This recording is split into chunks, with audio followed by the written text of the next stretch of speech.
It's like when you think it can't get no more crazier, you wake up in the morning or you know get an update on one of these social medias telling you something more crazy done happen. I don't be understanding this. Yeah, the police releasing more videos that's in their favor. Yeah. Yeah, they showed the video with the white dude walking towards them. They showed it with the Iranian dude on the bus.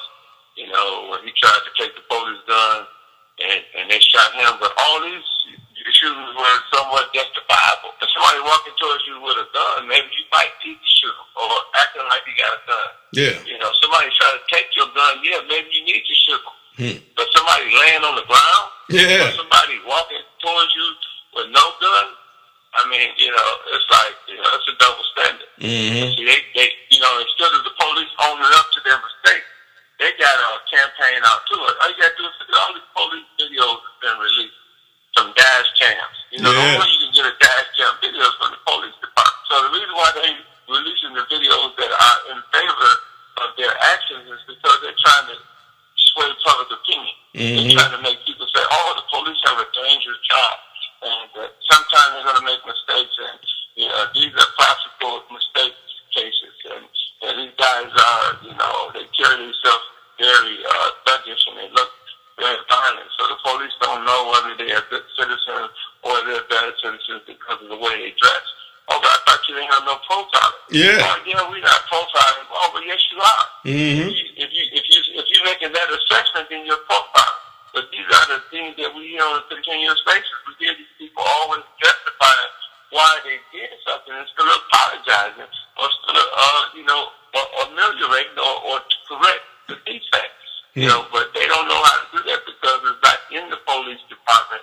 You know, they've been lying and they've been, you know, swindling and doing crazy stuff for so long that it's customary to them. Yeah. You know, they so used to telling a lie. They can look at a video and they know one of their own to be justifiably wrong, and they still would stand up for that person. They still would swear up and down that that person is innocent. And this is the problem. Yeah. You know, these are the people, and when America, I mean, when we don't understand this, we pay these people. We pay them. Yeah. They cannot have a job if we didn't pay our tax, or if we didn't support the local businesses. If we didn't do what we need to do, they wouldn't be able to do what they always do. You know what I'm saying? Which is brutality. You know what I'm saying? And disrespect.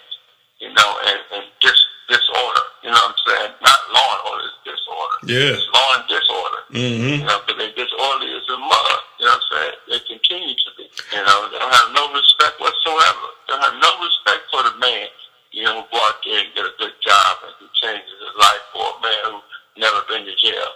But he just liked the culture. He liked to look like the people in the neighborhood. You know, people in the neighborhood wear baseball caps and wear braids and tattoos. You know, he got a good job, but he just liked the look. Yeah. But because he looked like that, he's penalized because they put everybody in a big old pot and everybody the same. Yeah. You know, we put all white people in one pot. You know, and we stereotype white people and we, you know, racially profile white people. We say they all were skinheads or they all Nazi members because they all look alike, but they don't make just because he looked like a guy that's a Nazi don't make him a Nazi. Yeah. Or just like he looked like a guy because he got his hair bald and he got a white beater on and he got swastikas and all that stuff or tattoos. It might not be swastikas because, you know, somebody got a 6-point star, you know, and he say he's a GD. You know he's a GD. You got a 5-point star, you know he's a you know, a 4-point hustler or 5 Alive or something like that. You know, if a brother got a blue, you know, he could red his blood. But if somebody just got some tattoos, you can't tell what he is. You know, so if a white dude just got some tattoos and a bald head, we can't call him a skinhead until he show us that he's a skinhead. And if some braids don't make him a GD, a blood, or a crip, or a gangster, or a thief, or a robber, or whatever you projected him to be, he just, you know, that's just how he likes to dress. I think what needs to be addressed more too is it don't seem like they're addressing these people that's placing these calls, because it seems like all these calls, we got a call where it was a gun. Okay, follow up on those people, because if they ain't have no gun, the person that you done, you know, accosted, then that means they placed a false call. So they should be held accountable for starting all this from the beginning. if that's the case. Well, that is the case. You know what I'm saying? I mean, it's certain things that can get you killed. Yeah. Somebody say a man with a gun, or the police will say he got a gun. Whenever they use the word gun, you better either run for cover or hide real well, because them people, man, they ready to kill, and that's what they train for. They train to kill anybody that they think has a weapon and that could be a possible danger to the public or to themselves. Yeah. And that's how they get out. You know what I mean? And a lot of times, you got a racist a police officer or a prejudiced police officer. He hates a particular group of people, or it might not even be. He might just hate criminals in general. That's his go ahead to use his weapon. Mm-hmm. And once he fired, the adrenaline of all the officers kick in. So they all start to fire because they get scared. You know what I mean? When you hear gunshots, I've been shot 5 times, and when I hear gunshots, the way I'm trained to think that it's going down. Mm-hmm. You know what I'm saying? I mean, I don't care if it's way over there. I'm running for cover or whatever. If I'm strapped, I'm up in mines too. You know what I'm saying? Because that's just the way you're gonna be trained to think. That's what we think when we think of bullets and guns. Yeah. We think, first, protect yourself. Second of all, neutralize the situation.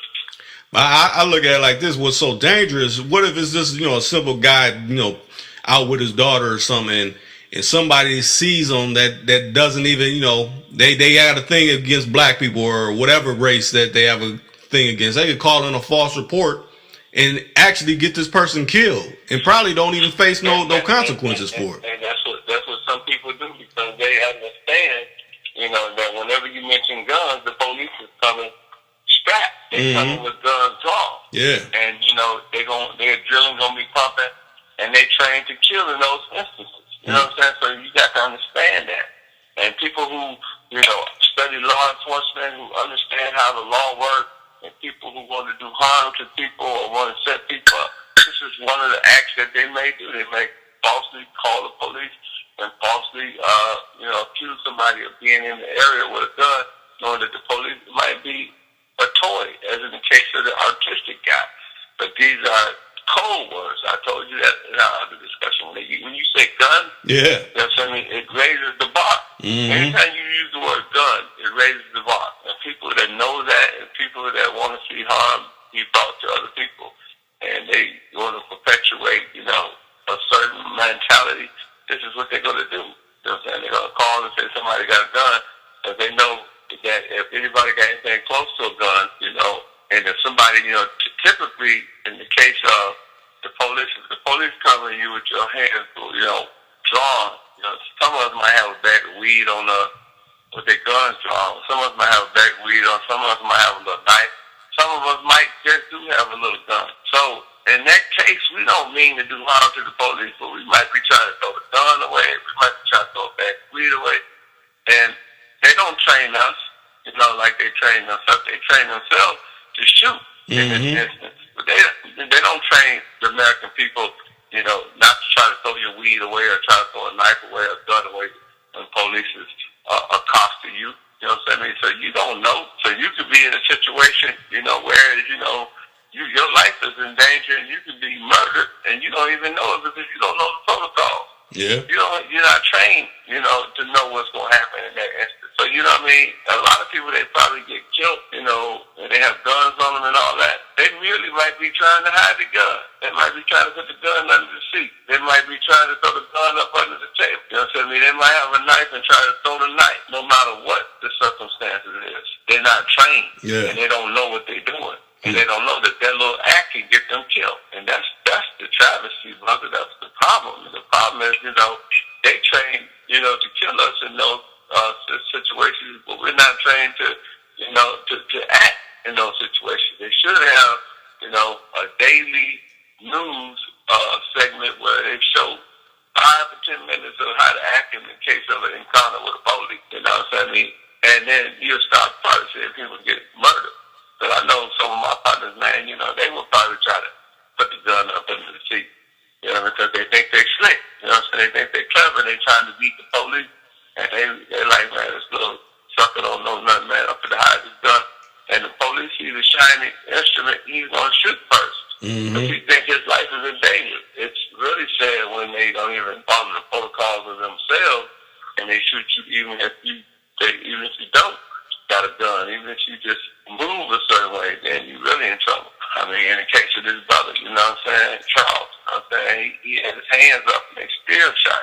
That's crazy that a professional man that's a social worker should have to feel that way because of his skin color, that he has to throw his hands up and plead with his life and plead for them not to shoot him. That's crazy, man. You know what I'm saying? I mean, all this other stuff, you know, I mean, yeah, you know what I mean? We see it all the time. But they start killing and shooting professional people, man, for doing their job, and people, you know, following the protocols. At least that dude he knew the protocol.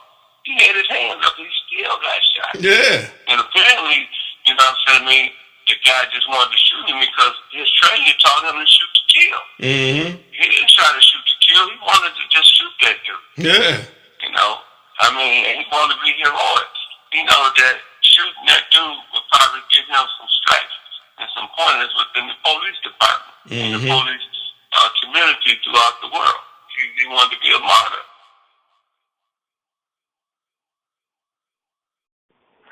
Too cool for calm.